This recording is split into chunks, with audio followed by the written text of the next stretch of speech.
Coming up on Z News, death threats for Malema. It's Grammy season. Move over, Bill. Elon's in town. And a letter to my son by Sokostina.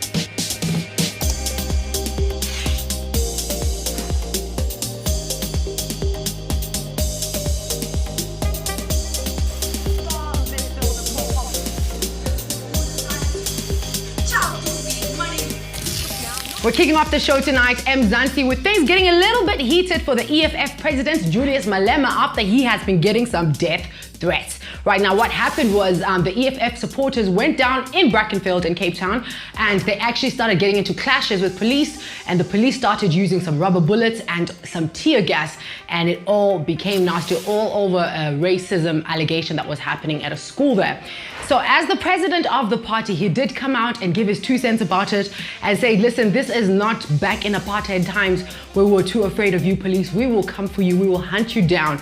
And guess what we will do? We will come for you, especially when you're unaware. Like, the threats were just out of this world, making it sound like, you know, it was a Tarantino film or a mafioso type of style, where he's like, we'll come into your house just when you've removed your uniform, about to sit down and eat your bap with your kids, we will get you. And of course, such allegations, such comments from a political leader were not called for, and people were not having it, with a lot of members in the government coming out, members of parliament coming out to condone everything that he said about the police. And of course, the police commissioner had something to say about it, as well as the police unions and the DA. So basically right now, people are calling for him to be, what's the best word to say?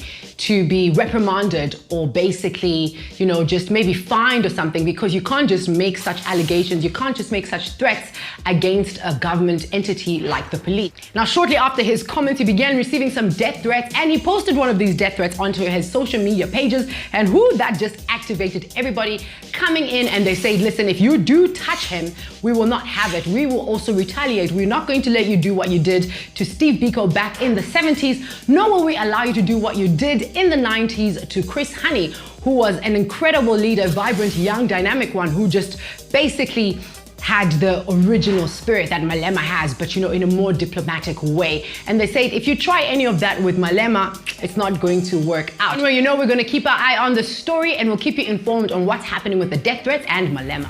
You know, when I think about the Grammys, I always think of Drake and Future's Grammys, because it carries all that atmosphere, that excitement for a night out, a really good night where you actually come out on top. But not many of the nominees for the Grammys 2021 are happy with the categories that they're in, or even just being disregarded completely from them. And one of them is the new mama, Nicki Minaj. She came out onto her social media platforms and she spoke to her Barbies and said, remember the time when I was completely disregarded by the Grammys, and they actually gave my award to Bon Iver. Yep, she talked about that, and she said, oh well, you know, it is what it is. They had to give it to a white man. I mean, a bit of subliminal, you know, things coming out there. She wasn't the only one who was unamused, and the other one was The Weeknd. Now, The Weeknd, he was completely disregarded from any of the nominations at the Grammys, even though his new album has been doing incredibly well on the Billboard hit list, and just, you know, just shattering so many records all across. So he felt that he was highly offended by the actions, or rather the inactions of the Grammys,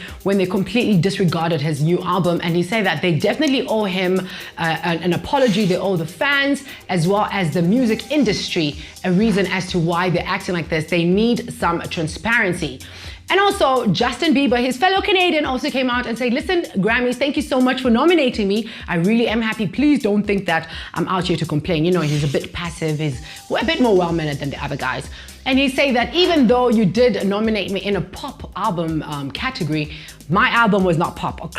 My album was R&B. And if you know your R&B, you understand the guitar, you understand the drum. It's all sonical, and you should know better than that. He gave them some really good reads, you know. He wasn't really rude about it, but, you know, he was just like, listen, as the Grammys, you need to know these things. You need to understand the theory of music. Now, to the nominees that were actually happy about the nominations, Beyonce comes out on top with 9 nominees, and she's also been considered for best performance for her song Black Parade.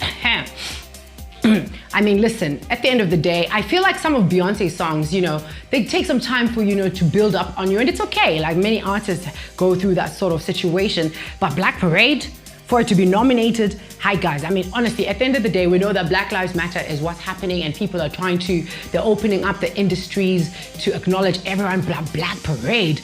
I don't understand why it's there. It wasn't even that good of a song. Beautiful message, but no. And many other people felt the same way too, going onto their social media to talk about it. I mean, other songs that she's done, yes, they make sense, but Black Parade, no. In the international scene, coming through for the Africans, Burna Boy has been nominated for the second time at the Grammys, and this time we're pretty certain that he's going to bring it back home with Twice as Tall. And Wizkid has also been nominated alongside Beyonce for Brown Skin Girl. Like that.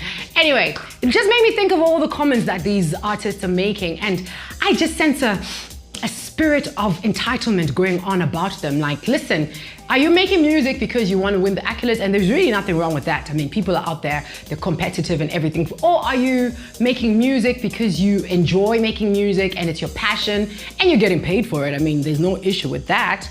Because at the end of the day, who cares if you're not nominated? Maybe just keep it moving and do something else, you know? And Femi Kuti also came out and said that at the end of the day, his father, Fela Kuti, never got nominated, nor did Bob Marley, even though Bob Marley did win a posthumous award after, I don't know when that was, but he did win one. But at the end of the day, shouldn't it just be about the music and loving it and doing it because it is your passion? Why all these melodramatics? Like, just chill and enjoy your music and the money too. Now, whizzing right into the tech world, Elon Musk is officially the second richest man in the world, and he pushed Bill Gates down to number 3. Oh, Bill, sorry for you. Anyway, now with the pandemic shifting everything to online, many tech companies have come out and they are seeing so many results. They're making so much money and things are looking better than ever. Now, Tesla is one of them, and really, they have done so well. They have surged to over 500%, with the company now valued at more than $500 billion. I can't even imagine what that sounds like. What is 500 billion? Anyway, the South African-born billionaire amassed his wealth by actually co-founding some of these ventures and also seating as a CEO in many of them, including the Boring Company as well as PayPal, and on top of that, SpaceX. And now this is how we know he got his money. He did not use a snake. Now, in his thought, Derek Hanekom said it would be great if he would invest some of this money to his motherland, and that did not sit with a lot of people coming in, especially from the DA, with them saying that, listen, you need to pick a struggle. One minute you're telling white people in South Africa that they need to go back to their countries, you know, that they're just here because they stole some land and they are apartheid people. And now you're asking these very white people to invest in the country. You need to pick a struggle. We can't have both ways. And I must agree with him. I must say that I do agree with him. If you're saying that they must go, then they must go. But don't be asking for their money, Pella. You need to pick a struggle. What's up? Meanwhile, the man at the top, Jeff Bezos, has expanded his Billy gaze into Africa after he backed up Chippercash, which is an instant cash border mobile money transfer company that will transact across African countries. It's already transacting across African countries and abroad. Now, Bezos poured about $30 million into this company from his personal investment company. And I mean, if the richest man is backing you up, then you know that you're onto something good. Chippercash is the brainchild of 2 African students, Ugandan Ham Seringoji and Ghanaian Majid Mujalad, who met in university in the States, and they created the startup just 2 years ago. Wow. Now, I love the fact that, you know, they brought back all the expertise and the knowledge that they've been amassing in the States at university and bringing it back to the continent to, you know, find ways to ease and the means of transactions and just money in Africa. This is brilliant news. This is what we sign up for here at Zini. In the teapot land, the feisty and hilarious media personality Sokostina has written a book, A Letter to My Son, 40+1 Lessons for Life and Success. And of course, I had to reach out to her and ask her to tell us a little bit more about her book. Take a look. And I, Sokostina Galway, and this is my first book. It's called A Letter to My Son, 40+1 Lessons for Life and Success. Well, I wrote this book when I was in hospital. I was in hospital for a whole year in 2019 after I had a car crash in 2018. But I wrote this book, it wasn't a book, it's basically a love letter to my son that went public. In case I had died, because it was a very fatal accident, in case I had died, the things that I should have taught him And you find this book on Amazon Kindle, but you also find me across all social medias, Sokostina, or the real Sokostina. So thank you, and I love you, Tawanda. I can't wait to get the book. Yes, congratulations to you, girl. This is exciting news.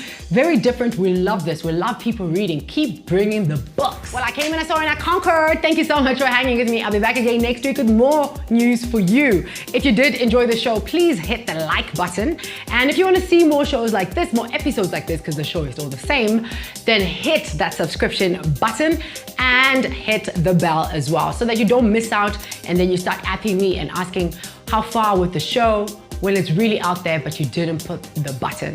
But do take care up until next week. Mwah. Ciao.